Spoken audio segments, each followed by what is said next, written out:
నమస్తే అండి. ఇప్పుడు మీకు పరిచయం చేయబోయే సినిమా నటి రజనీ గారండి.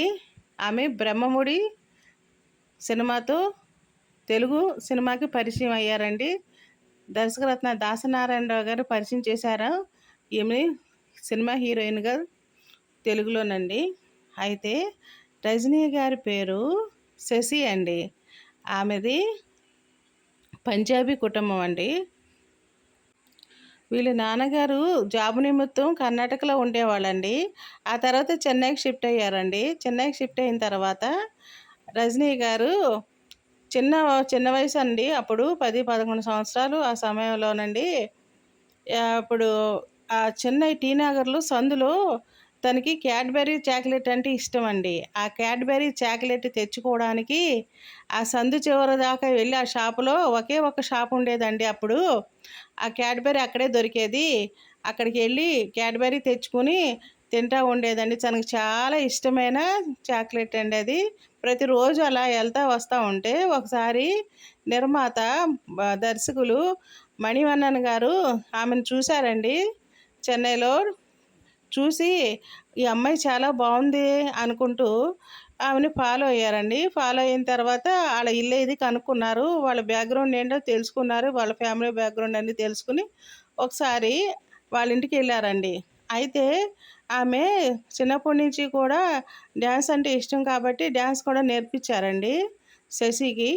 వాళ్ళు మణివన్నన్ గారు వెళ్ళి వాళ్ళ నాన్నగారిని పరిచయం చేసుకొని, ఏవండి ఇట్లా మీ పాప చూశాను. మీ పాపకి ఒక ఛాన్స్ ఉంది. సినిమా ఛాన్స్ ఉంది.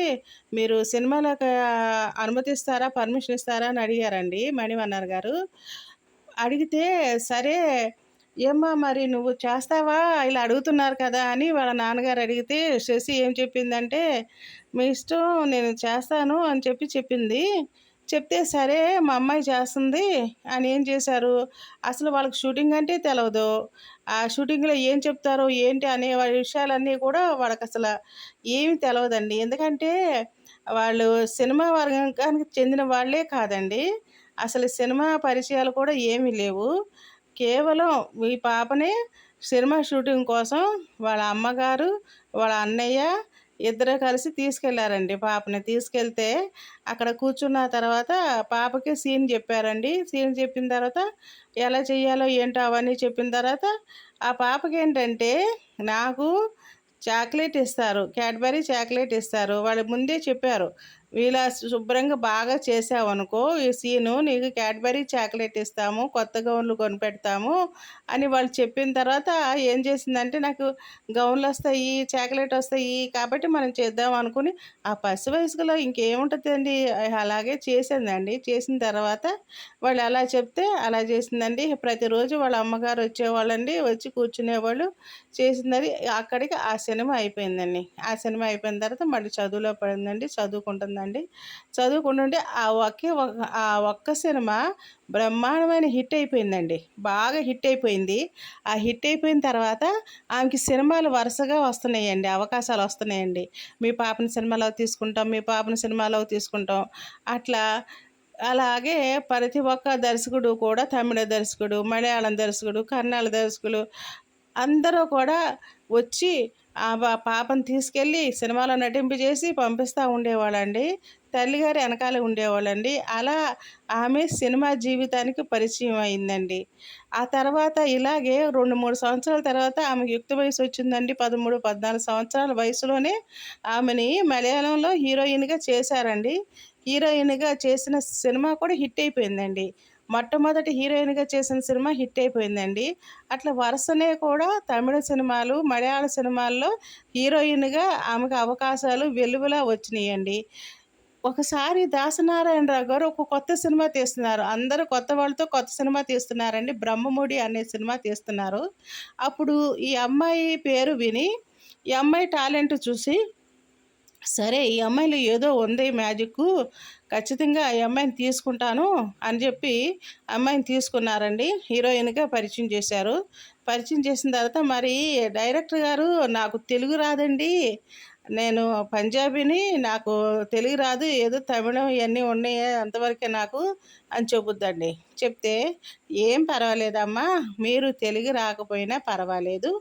1, 2, 3, 4 అనుకోని తర్వాత ఇలా పెదాలు కదిలించి ఆ తర్వాత నేను చేసుకుంటాను మైనారిటీ అని ఏదో చెప్పుకో అంతే. నేను చూసుకుంటాను" అని చెప్తే, సరే అలాగే తెలుగు రాదు, భాష రాదు, ఎలా ఉంటదో ఏంటో అన్న కొంచెం టెన్షన్‌గా ఆ సినిమాలో నటించారండి. ఆ సినిమా కూడా బ్రహ్మాండంగా హిట్ అయిందండి. అప్పుడు దాసనారాయణరావు గారు ఏం చేశారంటే, ఈ అమ్మాయి పేరుని రజనీగా మార్చారండి. మార్చిన తర్వాత అప్పుడు ఇహ అక్కడేమో మలయాళం, తమిళంలో హిట్ అయిపోయిన సినిమాలు. ఆ తర్వాత తెలుగులో ప్రవేశించారు. తెలుగులో ప్రవేశించిన తర్వాత కూడా 'బ్రహ్మముడి' సినిమాతో ఆమె హీరోయిన్‌గా ఎంట్రీ ఇచ్చారు. దాసరి గారు పరిచయం చేశారు. అక్కడి నుంచి కూడా తెలుగు సినిమాలు వచ్చేసినాయండి ఆమెకి. అలా వచ్చిన తర్వాత ఇక ప్రతి సినిమా హిట్ అయిందండి. ప్రతి హీరోలతో నటించిందండి. ఆమె అగ్ర హీరోలతో అందరితో నటించి ఆమె 100 సినిమాలు పూర్తి చేశారండి. 100 సినిమాలు పూర్తి చేసిన తర్వాత ఇహ తల్లిగారు ఏం చేశారంటే పెళ్లి చేశారండి. పెళ్లి చేసిన తర్వాత ఆమె అమెరికా వెళ్ళారండి. వెళ్ళిన తర్వాత అక్కడ 10 సంవత్సరాల వరకు కూడాను బాగానే ఉన్నారండి. అతను బిజినెస్ చేస్తాడండి. బిజినెస్ చేస్తూ ఉంటే ఈమె సంపాదించిన ఆస్తులు అవన్నీ కూడా బాగానే ఉన్నాయి. అతను తీసుకెళ్తాడండి. ముగ్గురు పిల్లలు పుడతారండి. ముగ్గురు పిల్లలు పుట్టిన తర్వాత ఇహ పిల్లలు కొంచెం పెద్దవాళ్ళు అవుతా ఉంటారు. ఈ అమ్మాయికి ఆస్తులన్నీ కూడాను కరగదీసేస్తూ ఉంటాడండి. ఎందుకంటే బిజినెస్‌లో పెడతా ఉంటాడు. బిజినెస్ లాస్ అవుతా ఉంటది. అలా ఈ అమ్మాయి సంపాదించిన ఆస్తులని చాలా వరకు కూడా అవి పోతా ఉంటాయండి. అప్పుడు ఏం చేస్తదంటే ఎదిరిస్తదండి. ఎదిరించి, "ఏంటి నేను ఇలా సినిమాలు మానేశాను. నా సినిమాలకు వచ్చిన నా కష్టపడిన డబ్బులన్నీ కూడా ఆస్తులు సంపాదించుకున్నాను. మీరిట్లా పాడు చేసేస్తే మరి పిల్లల భవిష్యత్తు ఏమవుతుంది? ఏంటి?" అని చెప్పి అడుగుద్దండి. అడిగితే, "దానికి నన్నేం చేయమంటావు? నేనేమో బిజినెస్‌లో పెడుతున్నాను. బిజినెస్‌లో పెట్టిన తర్వాత అవి లాస్ వస్తే నేనేం చేయను? అదేం కాదు. నువ్వు ఇస్తా ఉండాలి, నేను పెడతా ఉండాలని" ఎదురుగా మాట్లాడేదాడండి భర్త. అప్పుడు అతనికి చెప్పి చెప్పి విసుగొచ్చేసి ఇక ఏం చేస్తది, ఒకటే నిర్ణయం తీసుకుంటది. ఇతనితో ఉంటే నాకు, నా పిల్లలకు భవిష్యత్తు ఉండదు. కాబట్టి ఇక నేను ఇతనితో విడిపోయి చెన్నై వచ్చేస్తానని చెప్పేసి అక్కడే విడిపోతారండి. భర్తతో విడిపోయి ఇక చెన్నై వచ్చేస్తదండి. ముగ్గురు పిల్లల్ని పెట్టుకుని చెన్నై వచ్చేస్తదండి. చెన్నై వచ్చేసిన తర్వాత ఒక ఇల్లు తీసుకుంటారండి. ఇల్లు తీసుకుని అక్కడ ఉన్న తర్వాత ఆ తర్వాత ఆమె హైదరాబాద్ షిఫ్ట్ అవుతారండి. హైదరాబాద్ షిఫ్ట్ అయ్యి అక్కడ అపార్ట్మెంట్ కొనుక్కొని పిల్లలతో ఆమె చక్కటి జీవితాన్ని, ప్రశాంతమైన జీవితాన్ని పిల్లల్ని చదివించుకుంటూ, పిల్లల్ని చూసుకుంటూ చక్కగా ఆమె జీవితం ఇప్పుడు సాగిస్తున్నారండి. అయితే రజనీ గారిలో ఏంటంటే ఒక బాగా ఆత్మవిశ్వాసం, ఒక ఆత్మగౌరవం అనేది ఆమెలో ఎప్పుడూ మెండుగా ఉండేదండి. ఏంటంటే ఎవరైనా సరే వచ్చి అవకాశాలు ఇస్తేనే తప్ప ఆమె అడిగేది కాదండి. ఆమెకి అడగాలంటే ఆమెకు బిడియంగా ఉండేది. ఆ బిడియంతోనే ఆమె ఏం అడగలేదండి. అయితే ఆమె ఒక్కసారి ఒక్క మాట గాని అడిగితే దర్శకులు, నిర్మాతలు మళ్ళీ ఆమె ఇంటి ముందు క్యూ కడతారండి. అయినప్పటికైనా ఆమె ఆత్మగౌరవం దెబ్బతింటదని నేనసల ఎవరిని కూడా ఈ అవకాశాలు అడగను. ఎవరైనా వచ్చి నన్ను చేయమంటే చేస్తాను అని చెప్పుద్దండి. ఆమె చేయాలే గాని ఇప్పుడు అత్త పాత్రలే కానీ, వదిన గారి పాత్రలే కానీ, సైడ్ సపోర్టింగ్ పాత్రలే కానీ చేయొచ్చండి ఆమె. ఆమె ఆమె చిన్నప్పటి జీవితం నుంచి కూడా ఆమె ఎంతో ఆత్మ గౌరవంతో బతికారండి ఆమె. సినీ తార రజనీ గారి స్టోరీ అండి ఇది. ఆమె చక్కగా ఎంతో ఎత్తుకు ఎదిగారు. అగ్ర హీరోలందరితో కూడా చేశారండి. ఆమె జీవితం చాలా బాగా నడిచిందండి. చక్కటి క్రమశిక్షణతో పెరిగారు. క్రమశిక్షణతోనే సినిమాల్లో నటించారు. ఆ క్రమశిక్షణతోనే ఆమె సినిమాలన్నిటిని విజయవంతం చేసుకుంది. అదే క్రమశిక్షణతోనే ఆమె పెళ్లి చేసుకుంది. పెళ్లి చేసుకున్న తర్వాత దురదృష్టవశాత్తు భర్త చేసిన బిజినెస్‌లో తన ఆస్తులన్నీ కూడా చాలా మటుకి పోగొట్టుకున్నారు. పోగొట్టుకున్న తర్వాత భర్త ఎంత చెప్పినా వినలేదని ఇక తన దారికి రారని చెప్పి అప్పుడు తను ఒక నిర్ణయం తీసుకుని తన పిల్లల భవిష్యత్తు కోసం కొంత ఆస్తిపాస్తుల్ని అట్టి పెట్టుకొని చక్కగా వాటిని జాగ్రత్త చేసుకొని అప్పుడు ఆ పిల్లల్ని తీసుకుని వచ్చేసి చక్కటి అపార్ట్మెంటు తీసుకుని ఆ అపార్ట్మెంట్లో 3 పిల్లల్ని కూడా చదివించుకుంటున్నారండి. 2 మగపిల్లలు, ఒక ఆడపిల్లండి ఆమెకి. ఆమె ఇప్పటికి కూడా అదే అందం, చెక్కు చెదరని ఆత్మవిశ్వాసం అండి. ఆమె ఆమె రజనీ గారండి. ఆ రజనీ గారిలో ఉన్న అందమైన, అద్భుతమైన ఆ నటనని ప్రేక్షకులకి 100 సినిమాల్లో ఆమె అందించారండి.